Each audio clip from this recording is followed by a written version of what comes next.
People call women emotional because women reveal what men hide. That is the real conversation nobody wants to have, honestly. Modern society keeps pretending emotionality is measured by softness, by tears, by verbal vulnerability, by emotional expression that looks aesthetically recognizable and socially non-threatening. And because women are generally more likely to externalize emotion linguistically, people conclude women are somehow more emotional. Meanwhile, men punch walls, start wars, murder over humiliation, destroy friendships over ego, spiral into addiction after rejection, collapse psychologically from status loss, and build entire political movements around wounded identity. And society still calls them logical. It is one of the most extraordinary perception failures in human civilization. Women are not labeled emotional because they feel more. Women are labeled emotional because they reveal emotion more visibly. Men are often rewarded for disguising emotion beneath acceptable masculine behaviors. Aggression becomes leadership.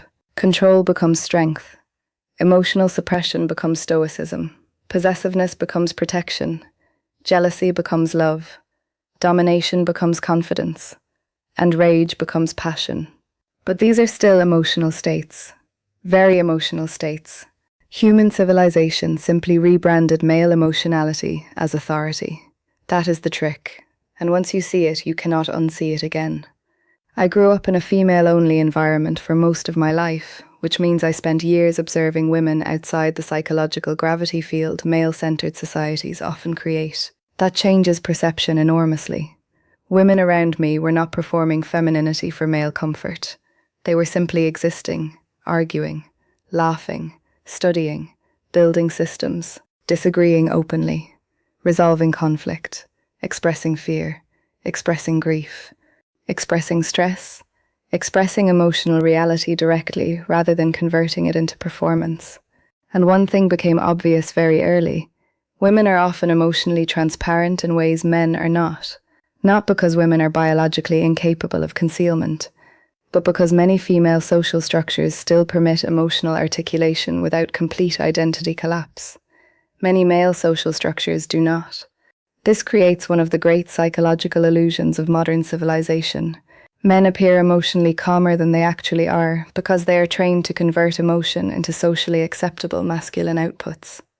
A woman says, "I feel rejected." A man becomes cold, distant, aggressive, self-destructive, obsessive, competitive, or controlling. The woman gets labeled emotional because she named the feeling. The man gets labeled rational because he translated the feeling into behavior. But behavior is still emotional expression. In many cases, extremely dysregulated emotional expression. Modern societies consistently mistake emotional concealment for emotional mastery. Those are not the same thing. A silent volcano is not less volcanic. It is simply less visibly active until eruption arrives. This is one reason male emotional explosions often appear sudden to people. A man seems calm for weeks, months, years even. Then suddenly, violence, infidelity, addiction spiral, road rage, breakdown, public collapse, possessive behavior, emotional withdrawal, self-destruction. And people say this came out of nowhere. No, it came out of concealment. Women often reveal emotional accumulation gradually. Men are often trained to suppress visible emotional accumulation entirely until pressure breaches containment. Then society mistakes delayed expression for lower emotionality. Again, that is not emotional stability. That is emotional backlog. Human civilization has also built entire gender myths around whose emotions are considered disruptive. Women's emotions are often treated as atmospherically visible. Men's emotions are often treated as structurally invisible, even while shaping entire institutions. A woman crying in an office gets remembered for weeks. A man creating a culture of fear through anger, dominance, and intimidation may still be described as strong leadership. Think about how absurd that is. One emotional display is pathologized, the other becomes management style. Women are frequently called emotional because female emotionality is culturally feminized, named, and foregrounded. Male emotionality is often hidden beneath the language of competence, ambition, logic, power, or authority. But ambition itself is frequently emotional. Status obsession is emotional. Competition is emotional. Dominance is emotional. Territorial behavior is emotional. Jealousy is emotional. Rage is emotional. Possessiveness is emotional. Nationalism is emotional. War is emotional. Revenge is emotional. Most of human history is emotionally driven. It is simply male emotionality expressed through systems rather than tears. This becomes especially obvious when observing how differently societies react to fear in men versus women. A frightened woman is called emotional. A frightened man often becomes politically authoritarian. One is treated as weakness. The other becomes ideology. But both originate from fear. Human societies consistently relabel male emotion once it acquires social power. That relabeling distorts reality profoundly. Look at violence statistically. Men commit the overwhelming majority of violent crime globally. Why? Do emotionally neutral creatures behave this way? Of course not. Violence is intensely emotional. Humiliation, rage, status panic, territoriality, fear, jealousy, possession, rejection sensitivity. Most violence is emotionally reactive. Human civilization simply refuses to categorize male aggression as emotionality, because doing so would collapse centuries of mythology surrounding masculine rationality. And people are deeply attached to that mythology, particularly men, because many male identity structures depend psychologically on believing emotionality belongs primarily to women. That belief protects masculine self-image. It allows men to externalize emotion while still perceiving themselves as logical observers standing outside emotional influence. But nobody stands outside emotion. Nobody. Emotion is not optional. Emotion is biological orientation toward experience. Even logic itself is emotionally motivated much of the time. People use logic to defend identity constantly. Political identity, religious identity, gender identity, national identity, moral identity. Humans are not rational creatures, occasionally experiencing emotion. They are emotional creatures capable of rationalization. That distinction matters enormously. And yes, women absolutely can become emotionally irrational. Women can manipulate emotionally. Women can weaponize vulnerability. Women can become reactive, destructive, abusive, unstable, impulsive, or cruel. This is not about female moral superiority. That conversation bores me intellectually. The real issue is perceptual asymmetry. Women's emotionality is hyper-visible. Men's emotionality is often socially camouflaged. This camouflage begins extremely early in childhood. Girls are often allowed emotional vocabulary. Boys are often allowed emotional displacement. A girl cries openly. A boy punches something. The girl becomes emotional. The boy becomes angry. But anger is emotion. One of the most psychologically damaging things modern societies teach boys is that emotional articulation threatens masculinity itself. So boys begin translating emotion into acceptable masculine outputs very young. Sadness becomes irritability. Fear becomes aggression. Embarrassment becomes hostility. Vulnerability becomes withdrawal. Need becomes dominance. Then adulthood arrives and people wonder why so many men struggle emotionally. How could they not? They were taught emotional concealment instead of emotional literacy. And concealment alters perception. People can only identify the emotions they are socially trained to recognize. Tears are recognized immediately.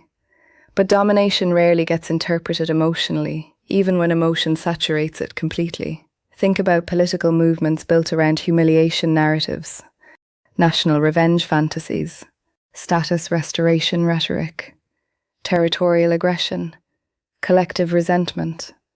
These are emotional structures operating at civilizational scale, usually male emotional structures.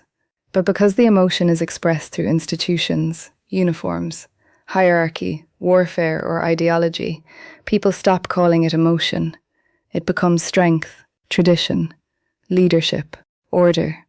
This is why many women become deeply frustrated in heterosexual relationships. Not because men lack emotion, But because many men externalize emotion while denying they are doing so, a man becomes cold after feeling insecure. He insists nothing is wrong. A man becomes controlling after feeling afraid of abandonment. He frames it as concern. A man becomes aggressive after feeling humiliated. He frames it as respect. A man withdraws emotionally after rejection. He frames it as independence. Women are then expected to decode emotional states men themselves often refuse to acknowledge consciously. And this creates emotional exhaustion, particularly because many societies simultaneously teach women to become emotional interpreters for men. Women often learn very young to monitor emotional atmosphere carefully. Tone changes, facial shifts, tension, withdrawal, aggression, mood fluctuations. Many women become highly socially perceptive because emotional awareness increases safety.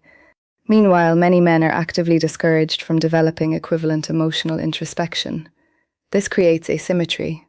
Women become emotional translators. Men become emotional projectiles. And yes, that sentence will upset some people. Good. Truth is not required to be emotionally flattering. One of the strangest aspects of this entire conversation is how male emotionality often becomes most visible precisely when male control deteriorates. Observe what happens when status collapses. Reputation damage, public humiliation, sexual rejection, financial failure, loss of authority. Many men unravel emotionally with astonishing speed under these conditions. Why? Because male identity structures are often externally stabilized. Status regulates emotional equilibrium for many men. This is why public embarrassment affects male behavior so powerfully. Embarrassment attacks identity architecture directly.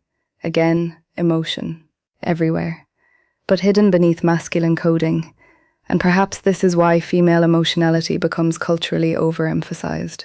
Because visible emotion is easier to critique than disguised emotion. A crying woman is obvious. A controlling man still gets called disciplined. An emotionally avoidant man still gets called stoic. An aggressive man still gets called assertive. A jealous man still gets called protective. Language itself protects male emotional camouflage. Women are called emotional because women often reveal emotional reality openly enough for society to identify it. Men hide emotion inside systems society has normalized. Power, violence, status, control, withdrawal, dominance, competition. And because those behaviors remain culturally masculine, people stop recognizing the emotional currents underneath them. But remove emotion from male civilization entirely, and most of history disappears overnight. Wars disappear, empires disappear, revenge disappears, nationalism disappears. Most violent crime disappears. Most gang structures disappear. Most authoritarian politics disappear. Most domination systems disappear. Male emotionality has shaped human civilization profoundly. Humanity simply renamed it something else, and perhaps that is the real reason people resist this conversation so intensely. Because if male behavior is understood as emotional rather than purely rational, then centuries of gender mythology begin cracking apart. Suddenly women are not uniquely emotional, they're simply more emotionally visible. And men are not uniquely logical, they're simply more socially protected from having their emotions recognized as emotions. That is a very uncomfortable realization for many people. But discomfort is often where perception finally begins.